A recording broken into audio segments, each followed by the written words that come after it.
મંગળવારે ઉત્તરાખંડના ધરાલી ગામમાં અચાનક વાદળ ફાટી ગયું, જેના કારણે 75% આખું ગામ તબાહ થઈ ગયું. તો બીજી બાજુ આજે હિમાચલ પ્રદેશના કિન્નૌરમાં વાદળ ફાટી ગયું, જેના કારણે ભારે નુકસાન થયું છે. પણ એક મિનિટ, અચાનક હિમાચલ પ્રદેશ અને ઉત્તરાખંડમાં છેલ્લા 5 વર્ષની અંદર શા માટે સતત વાદળો ફાટી રહ્યા છે? અને વાદળ ફાટવું એકચ્યુઅલમાં શું છે? અને જે વાદળ ફાટી રહ્યા છે, વરસાદ આવી રહ્યો છે, ભારે વરસાદ આવી રહ્યો છે, એની પાછળનું કારણ કુદરતી છે કે પછી માનવ સર્જિત છે? જાણીશું આજના ખાસ વિડીયોમાં.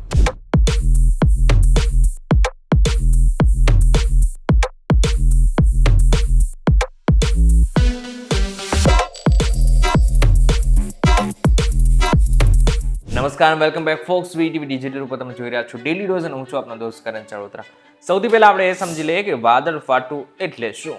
હવે આપણે સામાન્ય રીતે શું લાગતું હોય, વાદળ ફાટવું એટલે શું? વાદળના બે કટકા થઈ જાય અને એક સાથે બધો જ વરસાદ પડી જાય, એને વાદળ ફાટવું આપણે સામાન્ય રીતે ગણતા હોય છે. અથવા તો ઘણા બધા લોકોને એવું લાગતું હોય છે કે જેવી રીતના કોઈ બોમ્બ ફૂટે એવી રીતના વાદળ ફૂટી જાય છે, જેને કારણે એક સાથે બધું પાણી નીચે આવી જાય છે. પરંતુ આ વાત બિલકુલ ખોટી છે.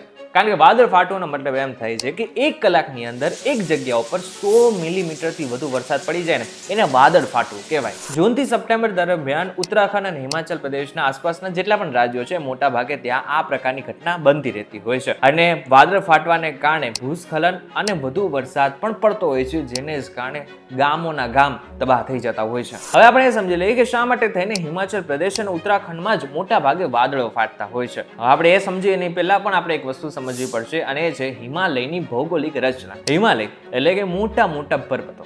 સામાન્ય રીતે જે લોકો ત્યાં સુધી પહોંચેલા છે, જ્યાં સુધી ગયા છે, બધા લોકોને ખબર છે કે એની ઊંચાઈ બહુ જ વધારે છે અને ઘણી બધી જગ્યાએ નીચે ખીણો છે.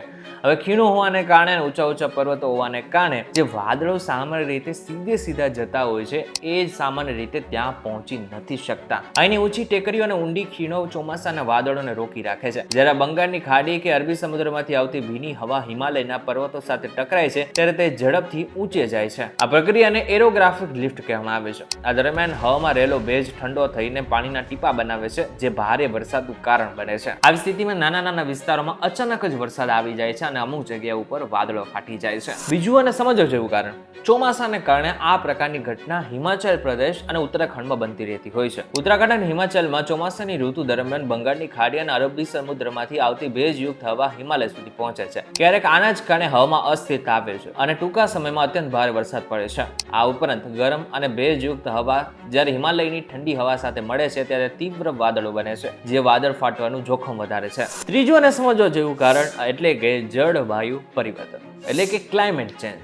સામાન્ય રીતે ક્લાઇમેટ ચેન્જ આપણે ઘણી બધી વખત કરતા હોઈએ છીએ, બોલતા હોઈએ છીએ કે ક્લાઇમેટ ચેન્જ થઈ રહ્યું છે, એટલે આપણા આસપાસ વધારે વરસાદ આવી રહ્યો છે, વધારે ગરમી પડી રહી છે. પરંતુ આની અસર ખરેખર તમારે જોઈએ ને તો તમારે ઉત્તરાખંડ અને હિમાચલ પ્રદેશની એક વખત મુલાકાત લેવી જોઈએ. IPCC એટલે કે intergovernmental panel of climate ચેન્જના 2021ના રિપોર્ટ મુજબ વૈશ્વિક તાપમાનમાં 1.1 સેલ્સિયસનો વધારો થયો છે, જેનાથી ચોમાસાની પેટર્ન બદલી ગઈ છે. હિમાલયના વિસ્તારોમાં અતિ ભારે વરસાદની ઘટનામાં 20-30% વધારો થયો છે. વધુ ભેજ ધરાવતી હવા અને અસ્થિર હવામાન પ્રણાલીઓને કારણે વાદળ ફાટવાની શક્યતાઓ વધી જાય છે. ઉદાહરણ તરીકે 2019થી 2023 સુધી ઉત્તરાખંડમાં વાદળ ફાટવાની ઘટનાઓમાં 15% વધારો થયો છે. છેલ્લું અને મુખ્ય કારણ એ છે આપણે બધા. આપણા લીધે જ ઉત્તરાખંડ અને હિમાચલ પ્રદેશમાં આ પ્રકારની ઘટના બની રહી છે. ઉત્તરાખંડ અને હિમાચલમાં 2000થી 2020 સુધીમાં લગભગ 10,000 હેક્ટર જંગલો નાશ પામ્યા છે, જેના કારણે ભૂસ્ખલનની ઘટનામાં 25% વધારો થયો છે. અત્યારે હિમાચલ પ્રદેશ અને ઉત્તરાખંડની આસપાસના ઘણા બધા વિસ્તારોમાં સરકાર દ્વારા ઘણી બધી યોજનાઓ બનાવવામાં આવી રહી છે, ચલાવવામાં આવી રહી છે, કે જેમાં કેનાલો બનાવવામાં આવી રહી છે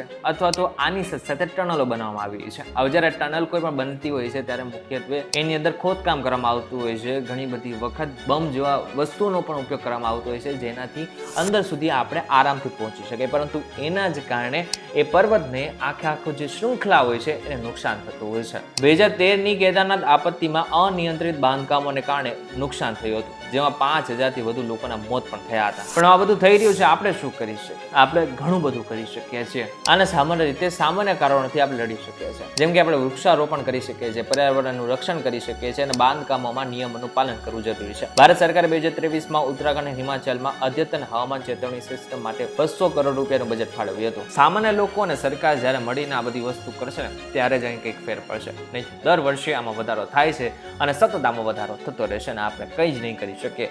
દર વર્ષે ઘણા બધા લોકો પોતાનો જીવ ગુમાવે છે, પરિવારના મોભીઓ જતા રહે છે અને પછી પરિવાર એકલો પડી જાય છે. પરંતુ આ બધી જ ઘટનાઓ પાછળ જો કોઈ જવાબદાર હોય તો એ આપણે છીએ. કુદરતની ઘટનાઓ 2000 પહેલા પણ બનતી હતી અને 2000 બાદ પણ બની રહી છે, પરંતુ 2000 બાદ જે ઘટનામાં વધારો થયો છે એમાં મોટા ભાગે માનવ સર્જિત નુકસાન સૌથી મોટું માનવામાં આવી રહ્યું છે. ત્યારે આ બાબતને લઈને તમારું શું કહેવું છે અમને જરા કોમેન્ટ કરીને ચોક્કસ કહેજો. વિડીયો થકી જો તમને કોઈ ઇન્ફોર્મેશન મળી હોય તો વિડીયો લાઈક અને શેર જરૂરથી કરજો તથા આવા જ ઇન્ફોર્મેટિવ વિડીયોઝ માટે VTV ડિજિટલ સાથે જોડાયેલા રહેજો.